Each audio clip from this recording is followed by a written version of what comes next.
நல்லா படிச்சுக்கோ, படித்த மாதிரி நடந்துக்கோ. என்ன திடீரென்று முனிவர் மாதிரி பேசுகிறீர்கள்? அதில் கற்க கசடுற கற்றவை கற்றபின் நிற்க அதற்கு தக. இதோட பொருள் தான் இப்போ அப்படி சொன்னேன். உண்மைதான். திருக்குறளை சாதாரண மனிதர்கள் கூட எளிதாக புரிந்து கொள்ளும்படி தெளிவாக பொருள் கூறலாம். இப்பொழுது நம்மளது திருவள்ளுவர் வகுப்பு மாணவர்கள் இயல், இசை, நாடக வடிவில் எமக்கு வழங்க வருகிறார்கள். அவர்களை உங்கள் உற்சாக கைத்தட்டுகள் உடன் வரவேற்போம்.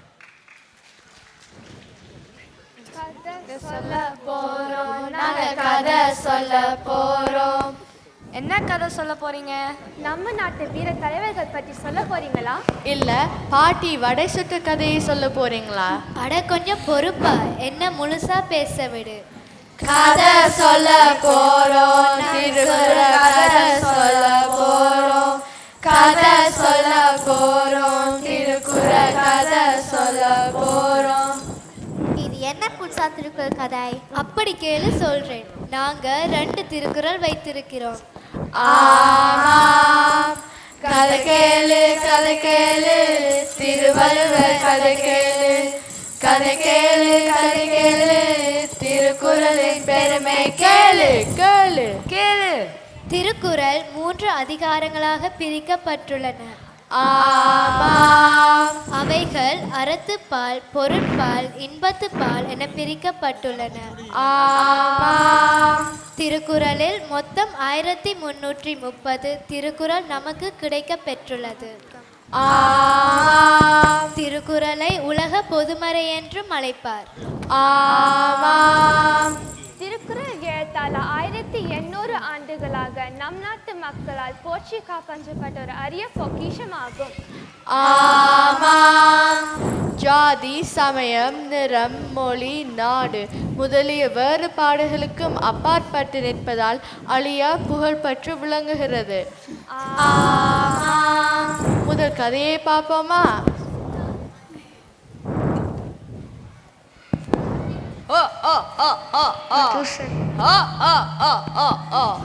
நானே எல்லாம் அறிந்தவன், நானே எல்லாம் தெரிந்தவன், என்னால் ஆக்கவும் முடியும், அழிக்கவும் முடியும், காசு வர வைக்க முடியும், மழை பெய்ய வைக்க முடியும்,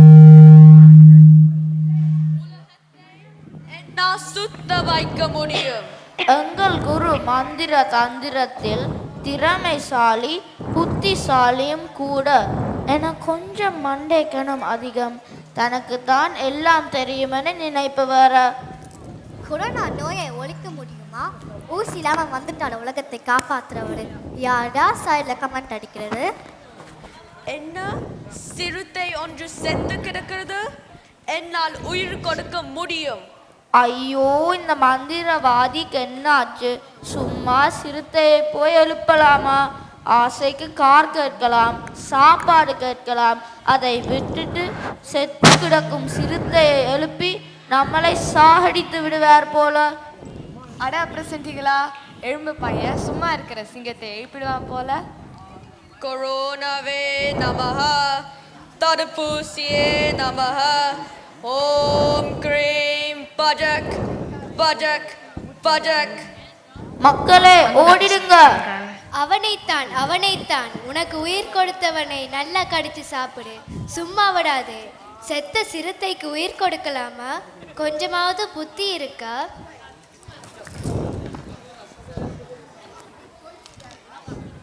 கதையை பார்த்தீங்களா மக்களே?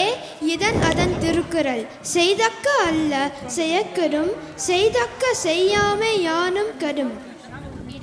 இதன் பொருள், நாம் என்ன செய்ய வேண்டுமோ அதை தான் செய்ய வேண்டும். சிரத்தைக்கு உயிர் கொடுப்பதா பெரிது. அவருக்கு இருக்கிற மந்திர தந்திரத்தினால் நாட்டில் எவ்வளவோ நன்மையை செய்திருக்கலாம். அதை விடுத்து தீய செயல்களை செய்ய வந்தார். அதுதான் அவருடைய விதி முடிந்துவிட்டது. மனிதர்களே, இனிமேலாவது நாம் திருந்தவோம். எந்த காரியத்தை செய்ய வேண்டுமோ அதை சரியாக செய்ய வேண்டும். எப்பொழுதும் நன்மை செய்வோம். கேட்டீங்களா மகாசனங்களே? நமக்கும் அடுத்தவங்களுக்கும் நற்செயல்கள் செய்யுங்கள். முதல்ல போய் கொரோனா தடுப்பூசியை போடுங்க. நம்மையும் காப்பாற்றி அடுத்தவர்களையும் காப்பாற்றுங்கள். கதை சொல்ல போறோம் திருக்குறள் கதை சொல்ல போறோம் கதை சொல்ல போறோம் திருக்குறள் கதை சொல்ல போறோம். அடுத்த கதை என்னவென்று பார்ப்போமா? புண்பட பேசாதே. சீன அரசவையில் சிங்சாங் என்ற அறிஞர் இருந்தார். அது என்ன சிங்சாங்? சீன நாடு கொரோனாக்கு தானே பிரபலம். ஆனா அவர்கள் பேர்கள் கூட வித்தியாசமாக தான் இருக்கிறது. அட நீ வேற சும்மா இருப்பா. கொரோனா குருமா உலகமே ஆடி போயிருக்கு. நீ வேற நமது தமிழ் பள்ளி நிகழ்ச்சியில் மக்களை பயம்புறுத்தி விடாதே. அப்படி சொல்லு, நம்ம கதையை கவனிப்போம். சிங்சாங் ஒரு புத்திசாலியான அமைச்சர்.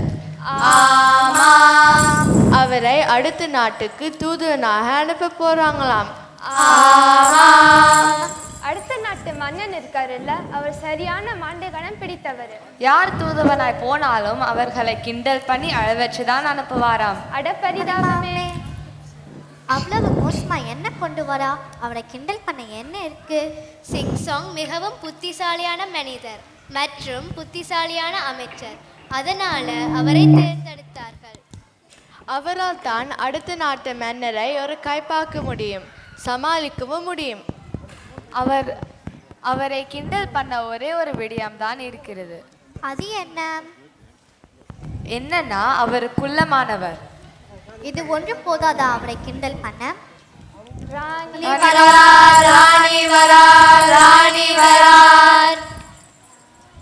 அடுத்த நாட்டுக்கு ஒரு செய்தி அனுப்பணும். அந்த நாட்டு தூதுவனாய் யாரை அனுப்புவது? யாரை அனுப்பினால் அந்த நாட்டு மன்னன் மிகவும் கொடூரமானவன். அவர்களை கிண்டல் செய்து கேலி செய்து வைப்பார். அமைச்சரே, யாரை அனுப்புவது? சரியான ஆளை தேர்ந்தெடுத்து அனுப்ப வேண்டும். அப்படியா அரசியாரே? எனக்கு ஒரு யோசனை தோன்றுகிறது. அந்த நாட்டு அரசனை சமாளிப்பதற்கு நம் நாட்டு அமைச்சர் சிங்சாங் தான் சரியான ஆள். அவருடைய புத்திசாலித்தனத்தால் சாதுரியமாக அந்த நாட்டு மன்னனின் தலைக்கணத்தை போக்கி விடுவார். நீங்கள் என்ன நினைக்கிறீர்கள் அரசியாரே? அருமையான யோசனை அமைச்சரே. அந்த நாட்டு மன்னனை சமாளிப்பதற்கு நம் சிங்சாங்கால் மட்டும்தான் முடியும். அவரை அழைத்து வாருங்கள். வணக்கம் அரசியாரே, என்னை அழைத்தீர்களா? அழைத்த காரணத்தை நான் தெரிந்து கொள்ளலாமா? உங்களுக்காக நான் என்ன செய்ய வேண்டும் அரசியாரே? வாருங்கள் சிங்சாங் அமைச்சரே, காரணத்தை கூறுகிறேன் கேளுங்கள். அடுத்த நாட்டு மன்னருக்கு ஒரு செய்தி அனுப்பணும். ஆனால் அந்த நாட்டு மன்னன் சாதாரண மனிதர் அல்ல. என் நாட்டு தூதுவரையும் மனம் நோகடித்து தான் அனுப்புவார். அவரை சமாளிப்பதற்கு திறமை உங்கள் ஒருவருக்கு தான் இருக்குது. இதனால் இந்த சபை தூதுவனாக தேர்ந்தெடுத்து அடுத்த நாட்டுக்கு சென்று வர பணிக்கின்றது. உங்கள் கட்டளைய சாசனம். இந்த பணிக்காக என்னை தேர்ந்தெடுத்தமைக்கு மிக்க நன்றி அரசியாரே. நீங்கள் கூறுவது போல் நான் அந்நாட்டுக்கு தூதுவனாக செல்கிறேன். நம் நாட்டின் பெருமைகளை எடுத்து கூறுவேன். நீங்கள் கூறிய செய்தியை செவ்வனே செய்து முடிப்பேன். நான் வருகிறேன் அரசியாரே. என்னையா அடுத்த நாட்டு மன்னனுக்கு பில்டப் ஓவரா இருக்கு? அதானே. நம்ம சிங்சாங் சமாளிப்பாரா? அதுதானே கதை. பொறுத்திருந்து தான் பார்க்க வேண்டும். சிங்கன் தலைவிதி என்னவோ பாப்போம் மக்களே, பாப்போம்.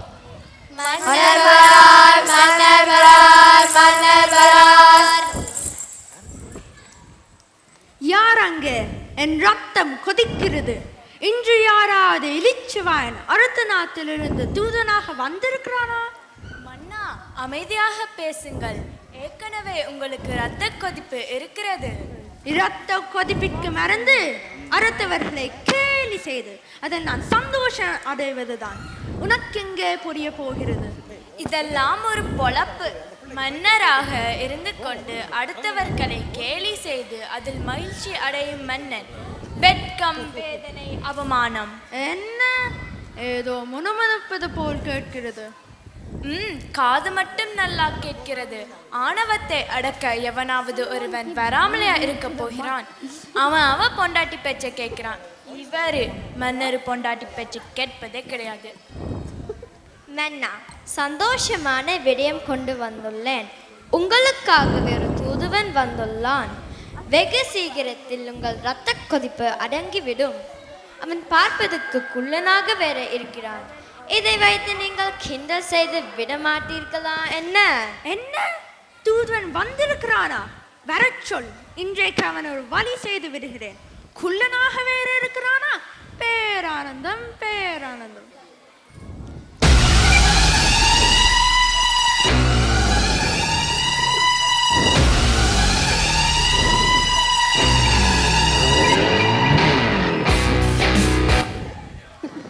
வணக்கம் மன்னர். மன்னரே, எனது பெயர் சிங் சாங். நான் பக்கத்து நாட்டிலிருந்து தூதுவனாக வந்திருக்கிறேன்.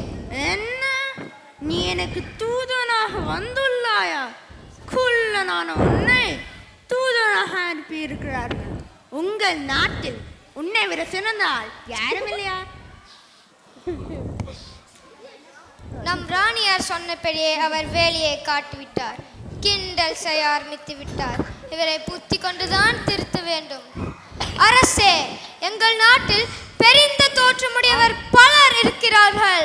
அவர்கள் எழுந்து நின்றால் கதிரவனே மறைக்கும். அவர்கள் ஒரு அடி எடுத்து வைத்தால் ஒரு கல் துடைவே நடப்பார்கள். இப்படி குள்ளமாக இருக்கிறவன் நான் மட்டும்தான். உங்கள் நாட்டில் ஏகப்பட்ட பேர் இருக்கிறார்கள். பிரகேன் குள்ளனான உன்னை தூதுவனாக அனுப்பி இருக்கிறார்கள். நல்லா வாட்டமா அழகா உயரமா இருக்கிறவனே அனுப்பி இருக்கலாம் அல்லவா? இவர் திருந்தவே மாட்டார். இருக்கட்டும். எங்கள் நாட்டில் ஒரு வழக்கம் இருக்கிறது. நாட்டில் ஒரு வழக்கம் இருக்கா? என்னது? அரசே, ஒவ்வொரு நாட்டிற்கு ஏற்ற தூதுவனை அனுப்புவார்கள். அறிவுள்ள அரசரால் நாட்டிற்கு அறிவுள்ள தூதுவனை அனுப்புவார்கள். பெருமிதமான அரசரால் நாட்டிற்கு பெருமிதமான தூதுவனை அனுப்புவார்கள். முட்டாள் அரசராலும் நாட்டிற்கு முட்டாளை தான் அனுப்புவார்கள். எங்கள் நாட்டில் நான் தான் பெருமிதமான முட்டாள். இதனாலே தான் இனி அங்கே அனுப்பியிருக்கிறார்கள். அரசே, நல்ல வசமா மாட்டிக்கிட்டார். இப்பவாது திருந்துறாரா பாப்போம். ஆமா ராணி, நான் என்னுடைய தவறை உணர்கிறேன். நான் யாருமே கேலி செய்ய மாட்டேன்.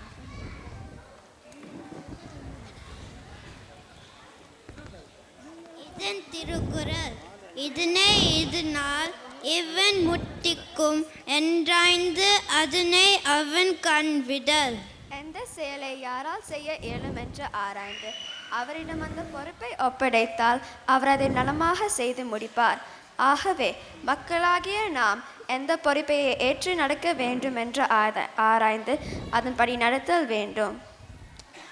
மக்களே, திருக்குறள் நாம் தமிழர்களுக்கு கிடைத்த மாபெரும் பொக்கிஷமாகும். அதன் பெருமையை பாடல் மூலம் கேளுங்கள்.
சுவை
வணக்கம்.